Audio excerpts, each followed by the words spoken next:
Chào tất cả mọi người nha. Bây giờ là 6 giờ rồi. Giờ anh em mình sẽ đi thăm cầu nha. Hồi này mình cắm lúc 5 giờ. Bây giờ là 6 giờ. Xem thử có gì con cá nào không.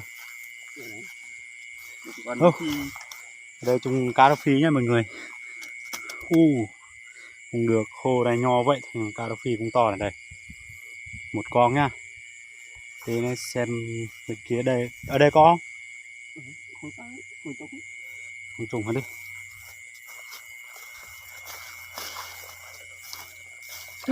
Con ếch. Cái gì đấy? Con ếch. Cái đây nó mắc vào cái ấy nó không ăn rồi. Đâu? Cái kia ông xưa đây đi. Cái nó trúng đi. Đây. Đâu có. Kia cá chê. Được cái gì đấy bóng.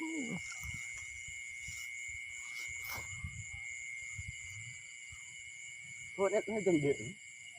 Đây này, cá rô phi này. Không to ấy. Khô này nhỏ. Trong đây chắc có cá chê nhá. Cá lọc đấy. Thay luôn hả? Con búa đấy. Đây xem phía bên đây. Cái đây con sọ nó to quá. Nó không ăn được, nếu mà cá chê ăn thì được. Đây chắc sang mai nhá. Sang mai mới dính mọi người. Đây. Mùi con mà. Đây, mình sẽ thăm bên kia nữa. Cá rô phi được 100 gram nhá. Chưa được một làng. Đây nè. Cái đây trong gì đó. Biết. Nó ra trồng mình quá. Để này mọi người xem thấy căn cò nó nhung thấy nước luôn đấy. Nhấc lên đi. Đây. Cái gì đó? Chê. Cá chê. Đây. Cá chê đây to nhất đấy. 2 con nhá. Đấy. Đắt đi. Lấy đi. Đắt đi.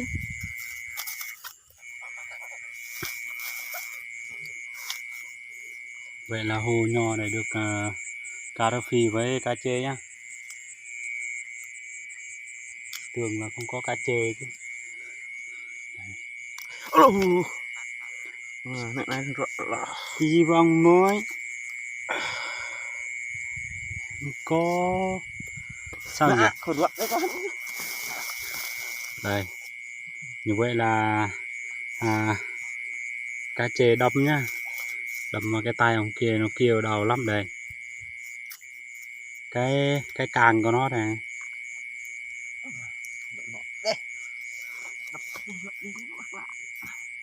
Rất lắm.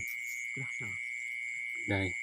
Ông hôm nay ông trúng cái liềm, bây giờ là trúng cái càng cá chê nhá. Đây mình sẽ bè ra cái cầu nhá. Lưỡi câu nhá. Đây mình lấy nhẹ nhàng thôi. Đủ cá chê này nó nỏ rồi, nó ăn cái gì đấy. Đây mình bè như vậy nè.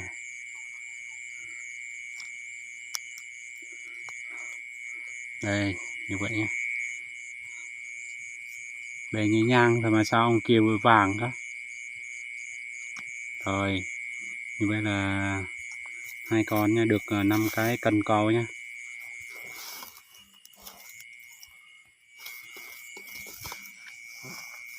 Nghe mà đang nói chuyện bên này cần cò bên kia thấy bùm này. Cầm đi. Đâu đó. Cầm đi. Rồi như vậy là 2 con nhá. Tiếp tục đi bên kia nữa. Dừng kìa. Cái nước nó bung lên kìa. Chưa. Thấy mà. Bài. Có không? Kia. Gì quá. Cá lục. Nhơi lên đi. Rồi. Như vậy là 3 con nhanh thế.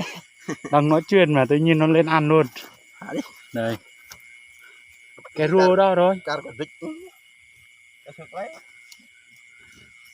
Thôi, may mắn quá. Hồ nhỏ vậy tưởng không có cả chứ.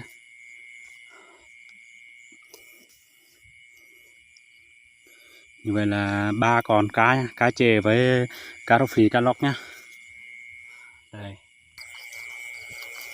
Như vậy là 3 con nhá. Cá rô phi rồi cá lóc, cá chê luôn. 5 cân cầu là được 3 con nhá. Rồi anh em mình tiếp tục đi bên suối nhỏ kia. Chắc cũng được vài con cá lăng á. Kia là bên kia là đường, như cái đây là dây điện người ta mới làm á. Đó. Xa quá không thấy. Đây cái trụ điện này. Người ta làm cầu tới chuồng heo nhá, chạy heo nhá.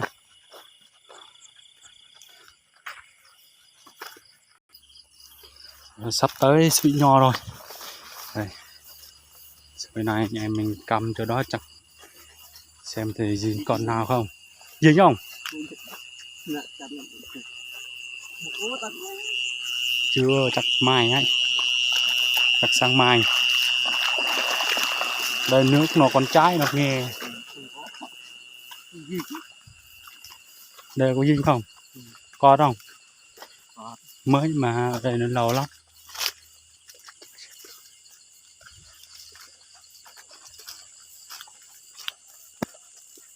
Có không? Rồi ở mắc lại mùi đấy. Đây là cua chết nha. Cua này nước nó rút xuống thì nó cũng chết đi luôn đây. Còn đây chưa chết.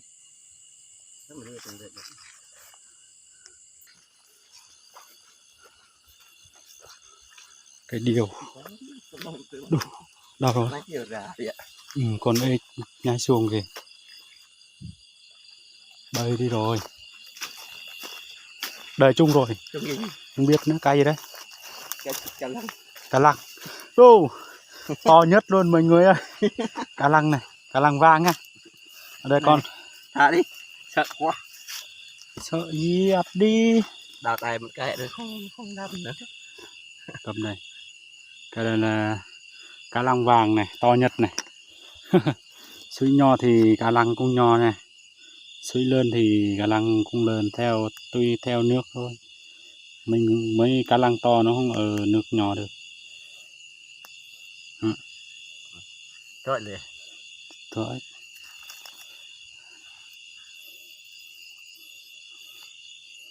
Như vậy là 4 con rồi. 10 con rồi. Này nếu mà cá lăng nó không ăn trước thì cá chê nó dù rồi á.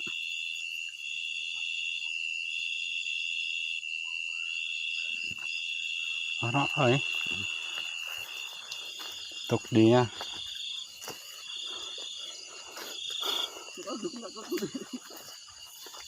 Mấy cá lăng nhỏ nó không xuồng theo nước đâu, nó ở lại thôi.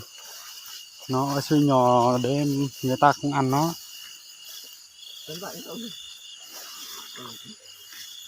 Đây có gì không? Hả? Để chắc mai này. Còn phải nhảy nhá. Phải nhảy nhá. Ui. Cái cục xuống nước con không? Con mùi hả? Đây dính không? Cái đây có. Đấy.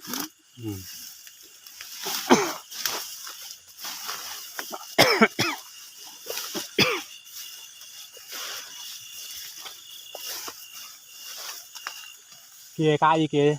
Cái gì? Kìa thấy cái mặt nó kìa thấy không? Cá rô phi.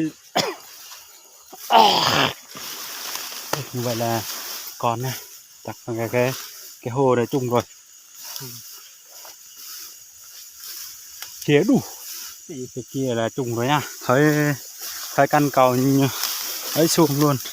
Đâu? Dưới kia. Có không? Mọc lại đi. Kìa đó thấy không? Thấy căn con không mình rồi. Kia đó. Đây chắc cái gì ta? Đó. Chắc cá lăng đấy mọi người.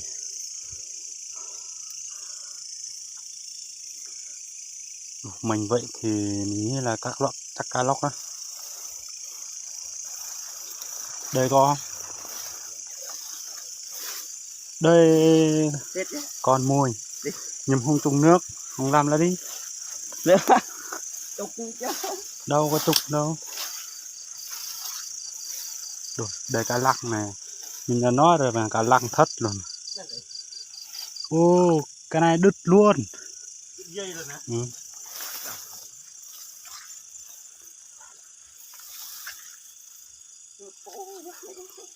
Cá chê đi đâu nhỉ? Rồi, vậy là cá lăng nè, tưởng là cá chê chứ. Đây suối đây vẫn còn cá lăng nha đây mọi người. Đây được một làng nha. Đó. Như vậy là 5 con rồi.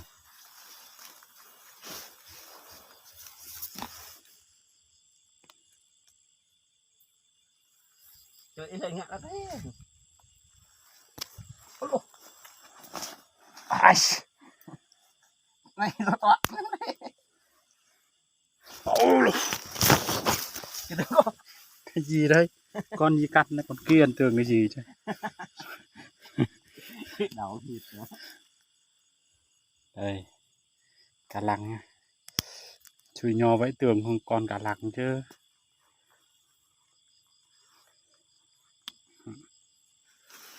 Cái đó đó. Cái đó không tốt lắm đâu.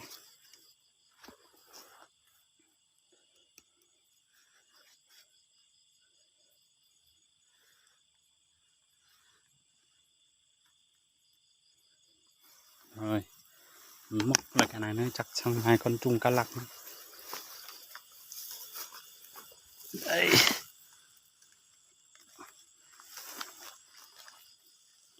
Khăn này có. Thôi, tiếp tục đi nha.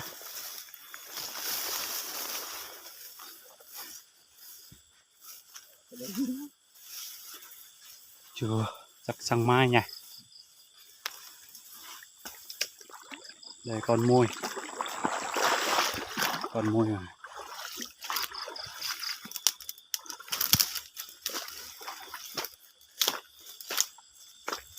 Chỗ này có dính không?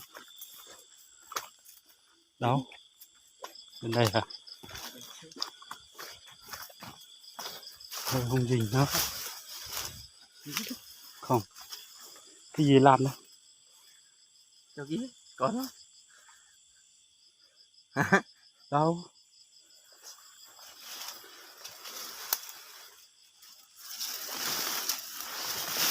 Đây hả?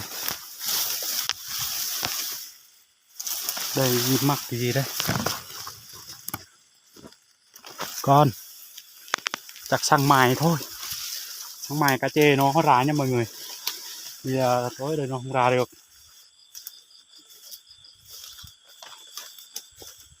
Chỗ này có không? Đâu? Sao con dạo thế này? Đây. Trộm lẽ như này rồi. Đây này. Con mà. Phải không? Hay là hết rồi? Kệ nó đi. Sao cá chê ăn được? Đấy chứ. Xuống dưới. Chết, tôi phải đọc quá. Này ở đây có cá lăng đâu rồi? Ừ. Cái này cân nhỏ không chung luôn.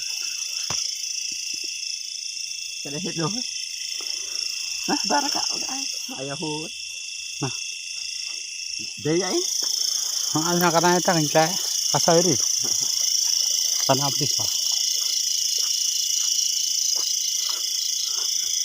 Đây sao rớt đây một cái này. Vậy á. Sang giúp đi. Để nó nâng tập. Quên chứ tập.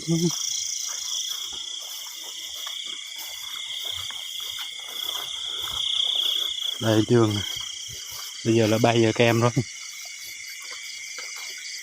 Đây có không? Không. Bảo này. Vậy hô quá. Gái. tục đi nha.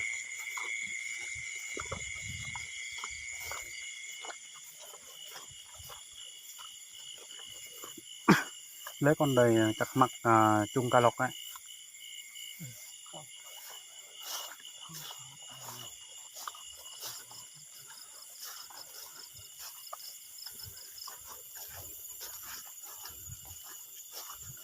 Cho nhỉ. Phía trước kìa.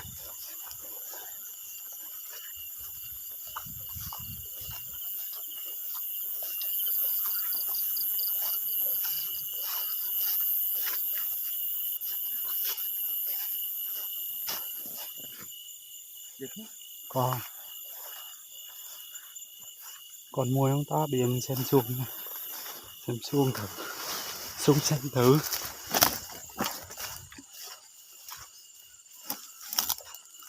Con môi mà chắc sang mai nhỉ. Cái gì? Cái gì hết chục rồi. Con ếch mà. Con to không mà. Ếch. Sao nó không ăn? Nó không ăn đâu. Con này nó không ăn. Cho nào nữa? Dưới kia đi. Kéo đi. Đây nè, cân nhau này.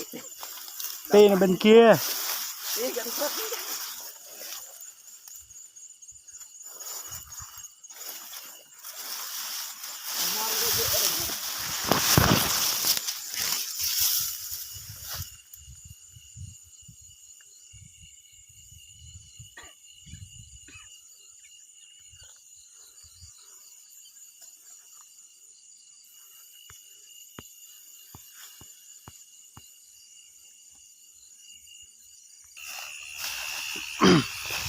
Tiếp tục đi nữa. Đồ, cái đây là cái bắp nha. Bắp của người Gia Rai ấy. Không biết gọi là người Gia Rai, còn mình gọi là bắp chip nha. Đấy. Sùi này rất là nhỏ. Đi hai người anh em đi nên vui quá. Con gì? Manh không? Cả lăng mà. Sao không làm 3 cái chỗ này luôn? Cá lăng hả? Cá lăng vàng hả? Như vậy ở đây còn cá lăng nhá. Suy nho mà vẫn còn cá lăng. Đây nè, cái bạch này đây.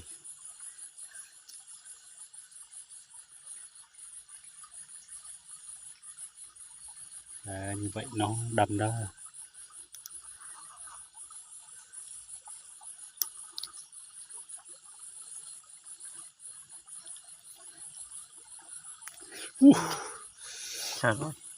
Đầm rồi.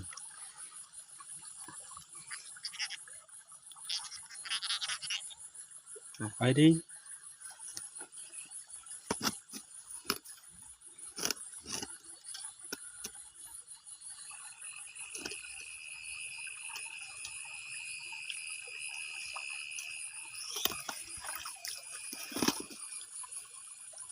Được 5 con nha, 3 cá lăng với cá chê, cá lóc, cá rô phi nha này.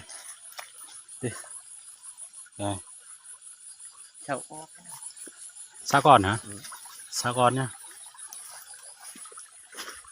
Để mằng cuối cùng thì cũng đã bay hết rồi, người ta không có nó bay rồi.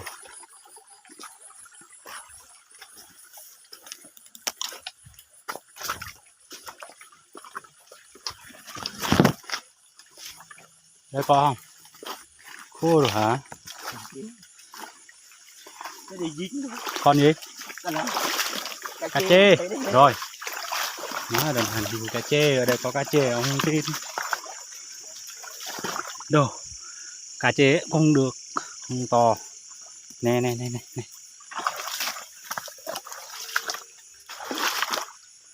Đây.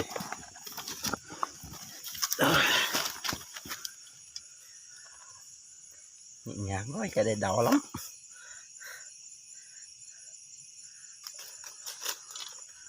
Đây là cách bắt cá chê nhá. Bắt từ từ thôi. Ai bà thằng kẹp rễ. Kẹp có keo cặp được á.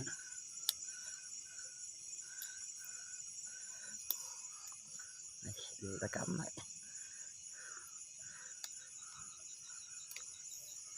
Bay còn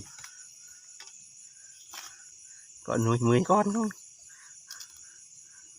chắc không được. Khoảng 8 con rồi. Cho kia tôi. Bay còn rồi. Để đi, tiếp tục đi. Đi. Tí nó đứt cái đây là khỏi lấy nha. Dây này là đâu có chắc đâu. Này, cầm đi. Vậy là bay còn đó nha. Đây, đi. Ra cầm dây nữa để mà cầm trên nó đứt là thôi.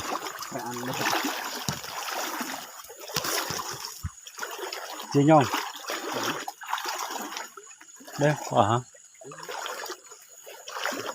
Đưa sao không cầm từ đây? Đâu? Đây nè. Vậy rồi. Đây. Đi tuốt rồi. Không? Đây nè. Còn gì đây mà tanh quanh hết cái giày nó luôn.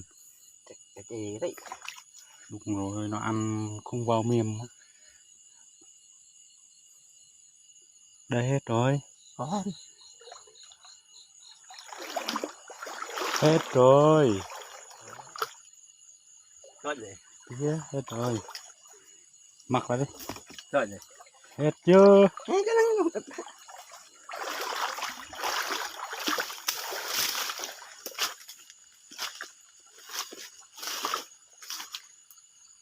Đây con. Hả? Sao ít thế? Nó khỏi hả? Chỗ đây sao không mặc chứ? Này, tí ông lấy cá đây nha. Tôi để đây, tôi để trước nha.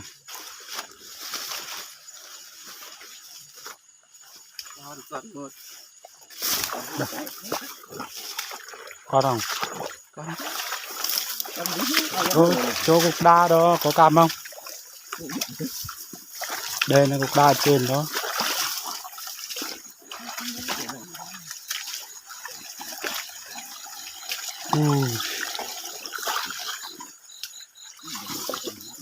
Đâu? Dính không?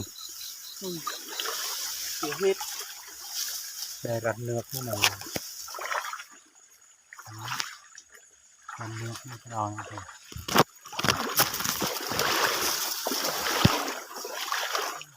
Không? Ui, con cá đâu rồi? Bao ông lấy mà. Cho không? Đây con có ấy nè, trong bò đi.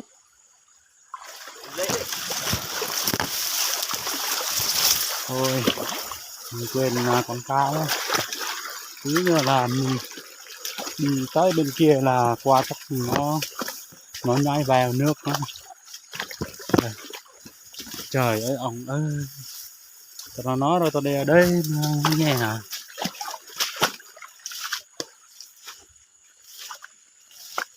Đây mà không nghe.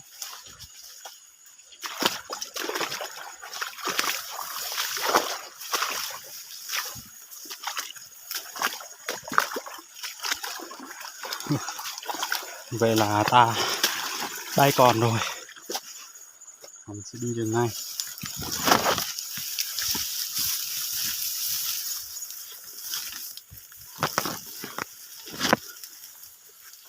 Đây, qua đây đi. Hả? Đây, tại hồ này.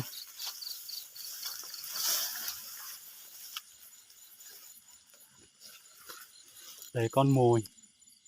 Không dính. Đây con.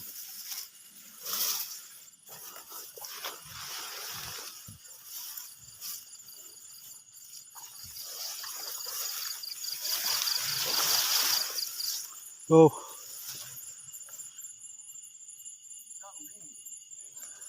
Này be here. Đây mấy người cũng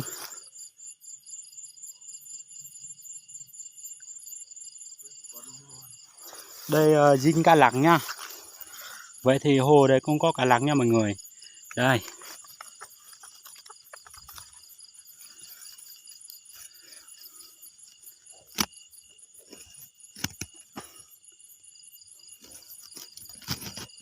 Rồi. Vậy là được 8 con. Có dinh không? Đây dinh rồi. Có không?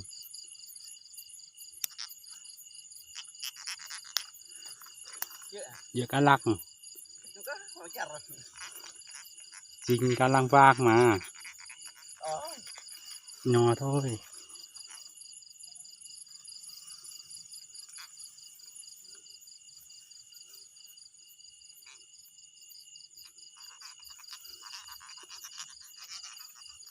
Có không? Từ từ. Mất cái con cá nào đó.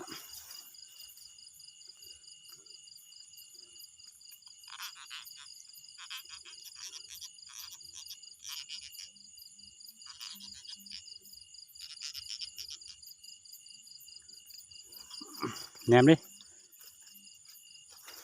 Rồi, ném đi.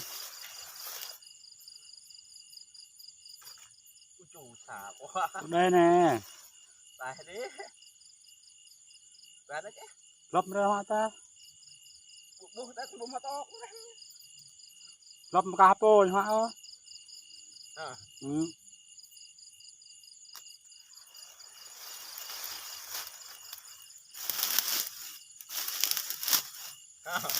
Phát.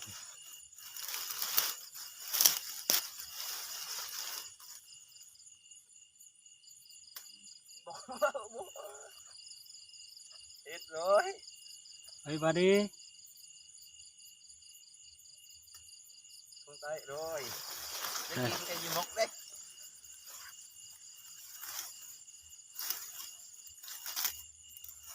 Ơi. Như vậy là 8 con nhé mọi người. Cá chê được 2 con. Cá lăng thì 4 con, cá rô phi thì 1 con, cá lóc nữa là 8 con. Như vậy là hết cần câu rồi, anh em mình về sang mai mình xem tiếp nữa. Rồi bye bye mọi người.